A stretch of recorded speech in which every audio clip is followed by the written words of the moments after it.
சுப்ஹானல்லாஹ். ஒரு குர்ஆன் வசனம் அல்லாஹ் தஆலா எந்த அளவுக்கு இரக்கமானவன்கிறத சொல்லுது.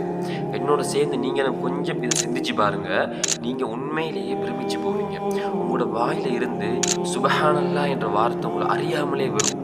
அல்லாஹ் தஆலா சூரா ஹிஜ்ர்ல 49வது 50வது வசனங்கள்ல சொல்றான், நப்பி இபாதி அன்னி அனல் கஃபூருர் ரஹீம்.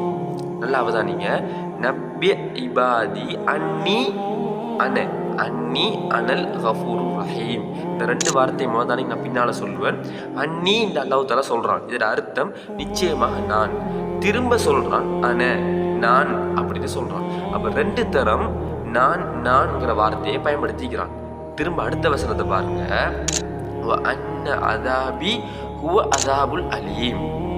எனது வேதனை அது நோவினை தரக்கூடிய வேதனையாகும் என்று அல்லாஹ் தஆலா சொல்றான். இங்க பாருங்க, நப்ய இபாதி, நபியே எந்த அடியார்களுக்கு ஒரு விஷயத்தை சொல்லுங்க, ஒரு விஷயத்தை எத்தி வைங்க. என்ன தெரியுமா? அன்னி அனல் கஃபூருர் ரஹீம். நிச்சயமாக நான் மன்னிப்பவனாகவும் இரக்கம் உள்ளவனாகவும் இருக்கிறேன். வ அன்ன அதாபி, மேலும் எனது வேதனை அதாபுல் அலீம், அது நோவினை தரக்கூடிய வேதனையாக இருக்கிறது. அது நோவினை தரக்கூடிய வேதனையாக இருக்கிறது என்று அல்லாஹ் சொல்றான்.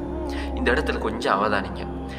நான் மன்னிப்பவனாகவும் இரக்கம் உள்ளவனாகவும் இருக்கிறேன் என்று சொன்ன அல்லாஹ், நான் தண்டிக்கக்கூடியவனாக, நோவினை தரக்கூடிய ஒரு தண்டனை தரக்கூடியவனாக இருக்கிறேன் என்று சொல்லல. எனது வேதனை அது நோவினை தரக்கூடிய என்று சொல்றான். இதுலதான் அல்லாஹ் தஆலாட அந்த உச்சகட்ட இரக்கம் எங்களுக்கு வெளிப்படுது. மன்னிப்பு குணத்தையும் இரக்க குணத்தையும் தன்னோட இணைச்சு சொல்றான். நான் அதை செய்கிறவன், நான் அடியார்களை மன்னிக்க காத்து கொண்டிருக்கிறேன் என்பது போல அல்லாஹ் சொல்றான்.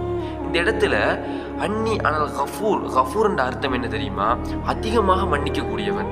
சிறு பாவம் பெரு பாவம், நீங்க தொடர்ந்து செய்கிற பாவம் எல்லாத்தையுமே அவன் மன்னிச்சு கொண்டே இருப்பவன். அதே போல் ரஹீம்னு சொன்னால் நீங்கள் மன்னிப்பு கேட்ட பின்னர் உங்களுக்கு இரக்கம் காட்டுவான், அதிகமான இரக்கம் காட்டுவான், உங்களை பாதுகாப்பான், கவலைகள் இல்லாமலாக்குவான், கஷ்டங்களை இல்லாமலாக்குவான், மன நிம்மதி, சந்தோஷம், நல்ல பிள்ளைகள், செல்வம், அந்தஸ்து எல்லாத்தையும் அல்லாஹ் தஆலா நமக்கு தருவான். அதே போல அல்லாஹ் தஆலா அன்ன அதாபி, ஆனால் அந்த வேதனை அறிக்கைத்தானே அதை அவன் செயலோட தொடர்படுத்தி சொல்கிறான். அது நீதியோட சம்பந்தப்பட்டது. அல்லாஹ் நீதியானவன். எனவே நீங்க பாவம் செஞ்சா அவன் நீதி குணத்தின் காரணமாக உங்களை அவன் தண்டிக்கிறான். அன்ன அதாபி என்ற வேதனை அறிக்கைத்தானே அது சரியா? இங்க நான் சொன்னவன், இங்க அது